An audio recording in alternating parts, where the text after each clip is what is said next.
Hello, welcome, and thank you for joining us on this edition of News 2. I'm Sandra Gamansing. News 2 has continuing coverage on the election system's spending of federal funds. On Tuesday, News 2 requested the remaining financial status reports our supervisor of elections submitted annually to the EAC from years 2007 to present.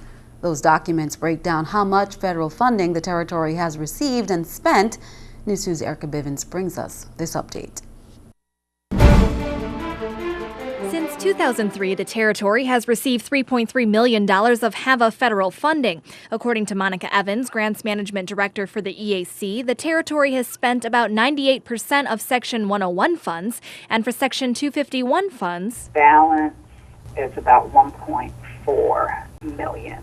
States and territories are required to submit annual financial status reports listing how those funds were spent. However, only documents through year 2006 are posted on the EAC's website. So News 2 requested the remaining years, 2007 to present, which Election Supervisor John Abramson is required to submit. According to those records, $145,000 was spent between October 2006 and September 2007, updating voting machines with disability modules for the blind and visually impaired. Then, between October 2008 and September 2009, $318,000 was spent on electronic poll books, which Abramson also noted we anticipate implementation for the 2010 elections.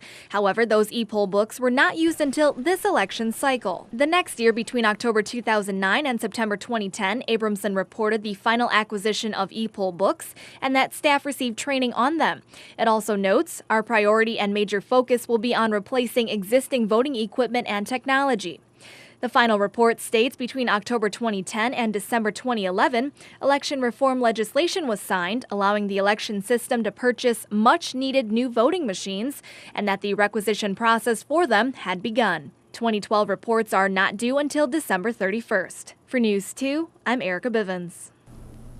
Evans also said no federal funds were appropriated to the territory's election system in 2006 or 2007. However, the EAC is withholding $285,000 because of a non-ADA compliance. The upcoming joint audit on how the VI election system has spent or misspent those federal HAVA funds is pending on when the Board of Elections certifies the 2012 election results. However, certification must be done Wednesday in order to comply with the consent decree. The St. Croix Elections Board certified their results late this afternoon.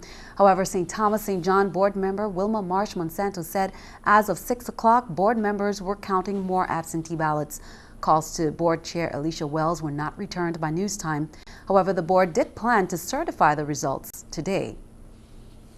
5 students on St. Croix were involved in a school bus accident along with 2 monitors and the bus driver. Around 8 a.m. Wednesday morning, the school bus, which was headed east to Crawford Bay School in Anna's Hope, slid off the road on Lorraine Hill near Estate Barron Spot and struck a tree. The hit destroyed most of the vehicle's front, and the 5 students and driver were taken to the Juan F. Louis Hospital for treatment.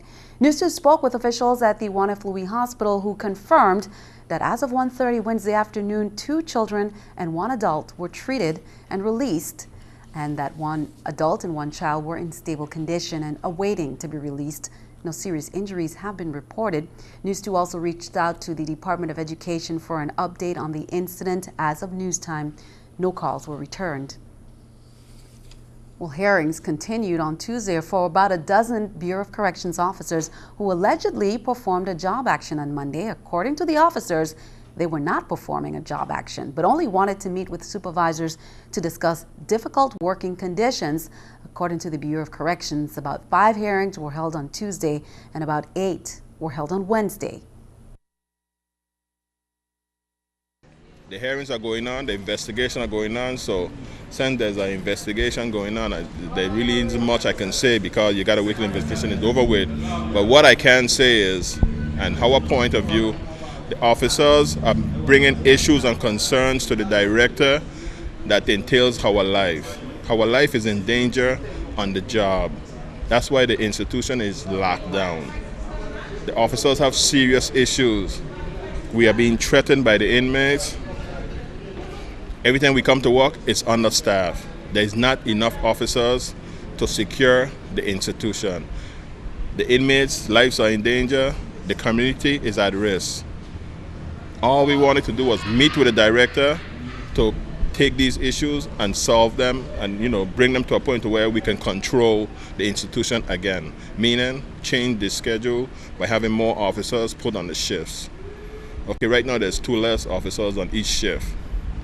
All right, so basically that's what's going on.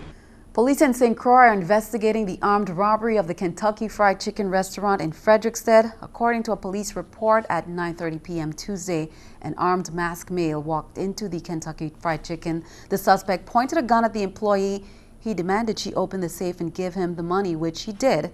The suspect also took cash from the cash register and then ran out of the store. The case is being followed up by the Criminal Investigation Bureau. An inmate of the Golden Grove Correctional Facility was arrested following a non-fatal stabbing that occurred at 9 a.m. Friday in the prison shower. According to the initial report, a corrections officer told police he was taking an inmate to the shower when another inmate, Jalid Ward, charged at them. Ward allegedly stabbed the inmate several times in his chest. According to the report, officers retrieved the weapon, a 1-foot-long sharpened metal shank. The victim was taken to the Wanapui Memorial Hospital for treatment. Ward was charged with first-degree assault. The case is being followed up by the Criminal Investigation Bureau. Acting St. Croix Police Chief James Parris reported saturated patrols of their Special Operation Bureau team led to the arrest of 2 individuals on Friday. Officers arrested Iko Matthias, who was charged with unauthorized possession of a firearm, failure to report a firearm, and simple possession of a controlled substance. On Saturday, officers arrested Ladil Williams, who was found with 6 dime bags of marijuana. Williams was placed on a $10,000 bail. Both individuals were remanded to the Golden Grove Correctional Facility pending their advice of rights hearing. Arraignments and appearances were scheduled for both Gary Sproul and Ace Development, Inc. at District Court on Wednesday. However, neither defendant showed up. Sproul's attorney told Judge Ruth Miller that his client was hospitalized and needed to have his arraignment rescheduled. Ace Development, Inc.'s attorney also said that his client was currently in the States for medical reasons and needed to reschedule his court appearance. The defendant representing Ace Development, Inc. was identified as Alvin Williams Sr., who's the father of defendant and Senator Alvin Williams Jr. Judge Miller rescheduled both court appearances for next week, Wednesday, November 28th. Turning our attention stateside, President Obama sent Hillary Clinton to the Middle East to help end the fighting between Israel and Hamas, and it looks like they have a deal. A ceasefire took effect at 2 p.m. Eastern. Danielle Nottingham has the latest from the White House. Secretary of State Hillary Clinton and Egypt's foreign minister announced a truce between Israel and Hamas. The United States welcomes the agreement today for a ceasefire in Gaza.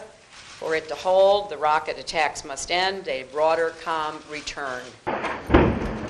The agreement follows a week of fighting between Israel and Palestinian militants controlling the Gaza Strip. Clinton says the United States will help the region make this agreement last.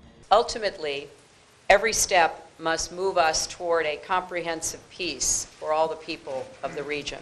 The truce calls for Israel to ease restrictions at the Gaza border. Israeli Prime Minister Benjamin Netanyahu agreed to a ceasefire after President Obama called and urged him to give it a chance. Earlier Wednesday, an explosion tore through a bus in a busy section of Tel Aviv. Emergency crews rushed to the scene to treat the injured. Hamas has not claimed responsibility but praised the attack. Today, the White House called the bus bomb in Tel Aviv a terrorist attack and reaffirmed the U.S. commitment to Israel's security. During the fighting, Hamas fired more than 1,000 rockets into Israel, and Israel launched more than 1,500 attacks, including airstrikes, killing more than 140 people in Gaza. Danielle Nottingham, News 2. And keeping our eye on the economy, Black Friday is looking more and more like Black Thursday. The holiday shopping season is starting earlier than ever this year. 60% of consumers plan to hit the malls this holiday weekend. The unemployment lines got a little shorter last week. The number of people applying for unemployment benefits fell by 41,000. That's compared to the previous week when the impact of Superstorm Sandy drove applications to the highest level in 18 months. This is the New York Stock Exchange with Scotiabank Stock Market Watch. The Dow, Nasdaq, S&P all up. Dow 48, Nasdaq 9, S&P 3. Coming up on News 2, in the spirit of giving, a reminder, various organizations will be hosting a number of Thanksgiving events. Plus, we talk to one woman who talks about what she is thankful for, life. We'll be right back.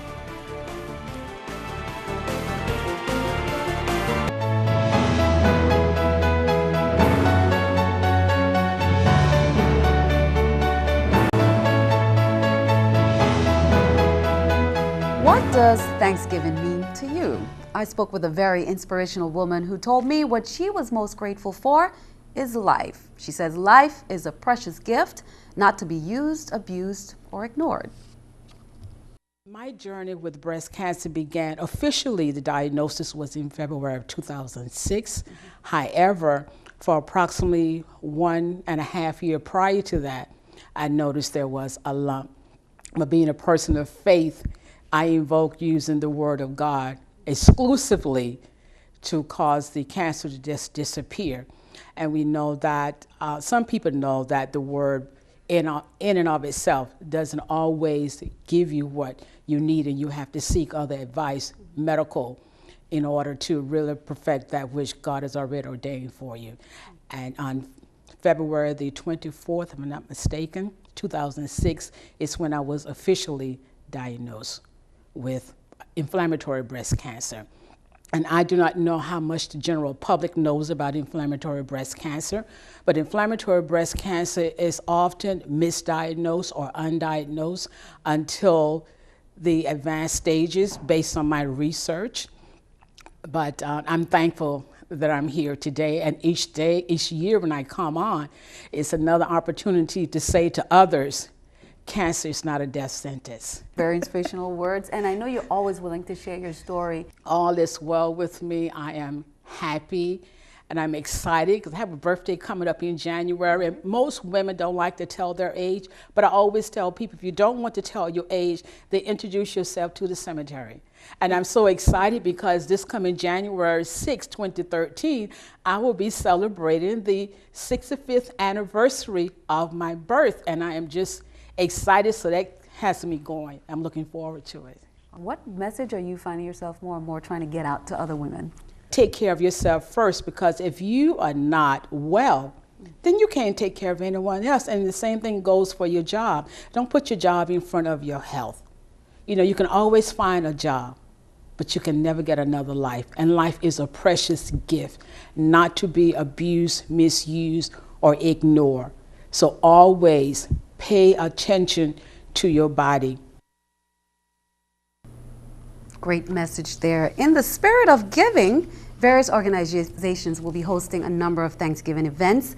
Family Resource Center is holding a food drive at Cost You Less this Saturday from 9 to 5 p.m. Now, this is a rescheduled date. Catholic Charities also will be serving Thanksgiving lunch on St. Thomas at the Bethlehem House Shelter for the Homeless at Hospital Ground. That's on Saturday, November 24th from 11 a.m. to 2 p.m. Now, they served about 100 last year, but with the state of the economy, they are prepared to serve more people this year, according to Catholic Charities of the Virgin Islands Executive Director Michael Aiken. The Salvation Army and My Brother's Table on St. Croix will also be serving Thanksgiving lunch on Thursday, and on St. Thomas, the sisters, along with the Francine Pancipio family, will all be serving up their usual traditional Thanksgiving Day meal on St. Thomas. And just a quick note to our viewers, be sure to tune in to News 2 on Thursday, November 22nd at 7 p.m. and 12 a.m. for our Thanksgiving special. On Friday, News 2 will be preempted by a CBS TV2 special, the Paradise Jam Women's Preview Show. Now, that tournament will be held from November 22nd to the 24th at UVI's Sports and Fitness Center. It's time to jump up in Christiansted Town this Friday as live music, food, drinks, and entertainment will fill the streets for the holiday jump up celebration. Many stores and restaurants will remain open until 10 p.m., offering holiday discounts and deals. New to this year's Jump Up is a second day of festivities, which starts at 10 a.m. Saturday with yoga classes, Zumba classes, snorkel and diving clinics, and numerous performances and workshops, ending the evening with a free movie at 7 p.m. on the Fort Lawn. The community is invited to come out and enjoy the festivities this Friday and Saturday.